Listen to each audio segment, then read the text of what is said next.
IGNOU MLIS के student हैं, masters in library science. तो अगर आप MLIS के स्टूडेंट हैं तो आपको ध्यान रखना है कि आपके प्रोग्राम में एक प्रोजेक्ट भी है। प्रोजेक्ट के लिए टॉपिक सेलेक्ट किया क्या? नहीं। क्यों? कब सबमिट करने का प्लान है? अभी अगर आप फाइनल ईयर के स्टूडेंट हैं तो आपको हर हाल में प्रोजेक्ट सबमिट कर देना चाहिए था। जनरली जो सिनॉप्सिस सबमिशन होता है, प्रोजेक्ट के दो पार्ट है, एक सिनॉप्सिस है, दूसरा प्रोजेक्ट रिपोर्ट है। तो जो सिनॉप्सिस सबमिशन होता है जब आप फाइनल ईयर में आने वाले होते हैं उसके ठीक पहले सिनॉप्सिस सबमिशन हो जाता है। जैसे अगर मैं एग्जांपल के लिए सेमेस्टर वाइज समझाऊं, अगर कोई प्रोग्राम 3 साल का है और 3 साल का मतलब 6 सेमेस्टर का है तो आपके 5th सेमेस्टर में ही सिनॉप्सिस सबमिशन होते हैं और 6th सेमेस्टर में रिपोर्ट सबमिशन होते हैं। अगर कोई प्रोग्राम 2 साल का है, अगर वो सेमेस्टर सिस्टम में है तो 3rd सेमेस्टर में आपको सिनॉप्सिस सबमिट करने होते हैं और 4th सेमेस्टर में रिपोर्ट सबमिट करना होता है। और अगर आपका एनुअल है, मतलब सेमेस्टर वाइज नहीं है, ईयर वाइज है, तो आप फर्स्ट ईयर के एंड में सिनॉप्सिस सबमिट कर देंगे और सेकेंड ईयर में रिपोर्ट सबमिट करेंगे।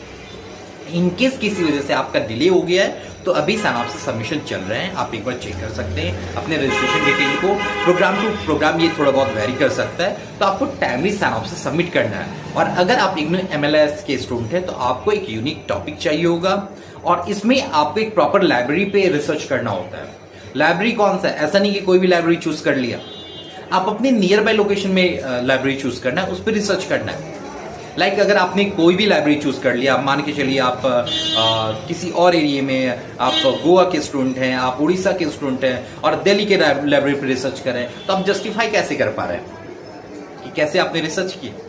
तो उन्हें एग्जैक्टली पता चल जाता है कि अच्छा, आपने लगता है कि कहीं से कोई कॉपी किया है और सबमिट कर दिया। तो ऐसे केस में आपके सिनॉप्सिस हो जाते हैं रिजेक्ट, फिर टाइम भी लगता है, ड्यूरेशन भी लगता है और काफी परेशानी भी होती है। तो ऐसे केस में आपको एक यूनिक टॉपिक एनालाइज करना है इग्नू MLIS प्रोग्राम के लिए, आपके लोकेशन के अकॉर्डिंग, आपके लोकेशन के लाइब्रेरी को टारगेट करना है फॉर दिस रिसर्च।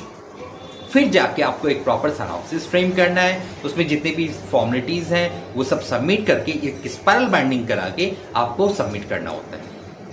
तब जाके आपका सिनॉप्सिस अप्रूव होगा और अप्रूवल के बाद इमीडिएट आपको रिपोर्ट सबमिशन का डेट मिल जाता है, फिर आप रिपोर्ट सबमिट कर सकते हैं। तब जाके ये प्रोग्राम आपका कंप्लीट होता है।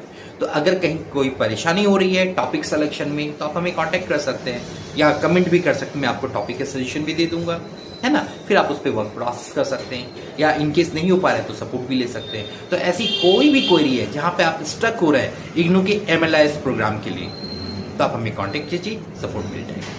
ठीक है? Okay, all the best, happy learning.